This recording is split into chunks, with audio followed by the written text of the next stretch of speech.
volleyball টিমৰ কথা কি ক'ব আৰু কংগ্ৰেছ দলটো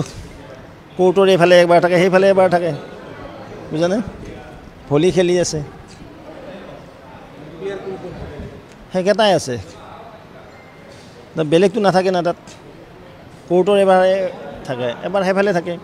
লোকসভাটো একেলগে আছে তৃণমূল কংগ্ৰেছ আৰু অন্যান্য বিৰোধী দল সকলোতো এয়া মহাশক্তি বুলি কৈছিলে মুখ ঢেকেচা খালে আকৌ খাব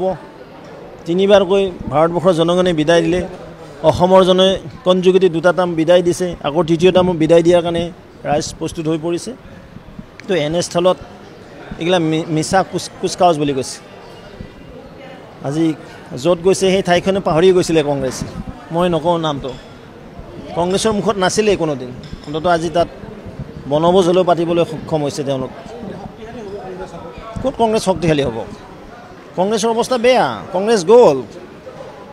মানে পাম নহয় বেলুন আৰু কংগ্ৰেছ দলৰ একে অৱস্থা যিটো ফুটা টায়াৰ ফুটা টিউবত পাম থাকে নেকি কংগ্ৰেছৰ আজি টায়াৰত পাম নাই না অচল টকাত পৰিণত হৈছে ক'ত চলে কংগ্ৰেছ কিমান মিছা কথা ক'ব কিমান ভ্ৰষ্টাচাৰ কিমান সীমাহীন দুৰ্নীতি কৰিব ৰাকেশ পালৰ সৃষ্টি এটা কিনিলে দুটা ফ্ৰী কিমান ঠগিলে পকী দলং 3 টুকুৰা হৈছিল কংগ্ৰেছৰ চৰকাৰ বনোৱা আপোনালোকৰ জিলাতে বৰক্ষেত্ৰত মনত আছেনে আদাবাৰী দলংখন তো এইবিলাক কংগ্ৰেছক পাহৰি যোৱা নাইতো জীৱন্ত গড় হত্যা জীৱন্ত গড়ৰ সৰ্গ কাটি নিয়া এইবিলাক ছবি ক'ত পাহৰি গৈছে প্ৰধানমন্ত্ৰী আৱাস যোজনাৰ তেতিয়া আছিল আয়ুৱে ঘৰ এই আয়ুৱে ঘৰৰ দুৰ্নীতি পশুখাদ্য কেলেংকাৰী চাউলৰ কেলেংকাৰী